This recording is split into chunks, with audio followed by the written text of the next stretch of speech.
Le mardi 17 octobre dernier, Maxime Le Forestier était pris d'un malaise sur scène, l'obligeant à être évacué. 10 jours plus tard, le chanteur a donné de ses nouvelles et a expliqué les raisons de ce coup de mou. La suite après la publicité. Il n'est pas bon être artiste et se produire sur scène en ce moment. Pierre Arditi, Salvatore Adamo et, plus récemment, Hugo Frey, les malaises et les pépins de santé du côté des artistes se multiplient. Maxime Le Forestier n'y a pas échappé non plus. Le 17 octobre dernier, il se produisait dans une salle à Antibes dans les Alpes-Maritimes quand il a été pris d'un malaise, dont les images impressionnantes ont été dévoilées sur la toile.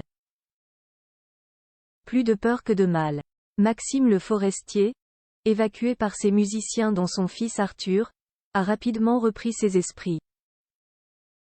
Il ne s'agissait que d'un malaise vagal sur lequel le chanteur de 74 ans est revenu un peu plus en détail sur les ondes de RTL ce samedi 28 octobre.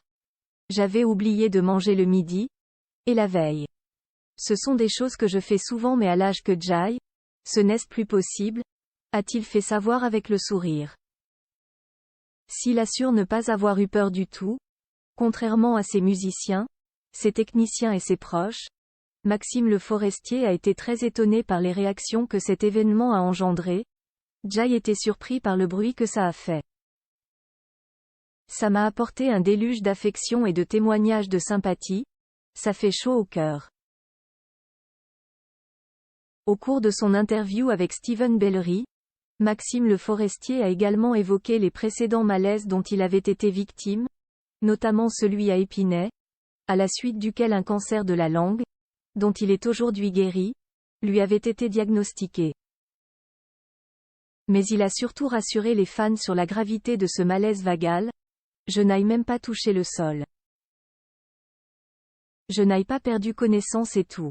S'il n'a pas été effrayé par cet imprévu assez impressionnant, Maxime Le Forestier a décidé de ne plus se lancer dans de grands projets musicaux et se pose même des questions concernant son avenir dans la musique. Je ne sais pas si ce n'est pas le moment pour moi d'arrêter. Voilà une idée qui devrait faire frémir les fans. La suite après la publicité.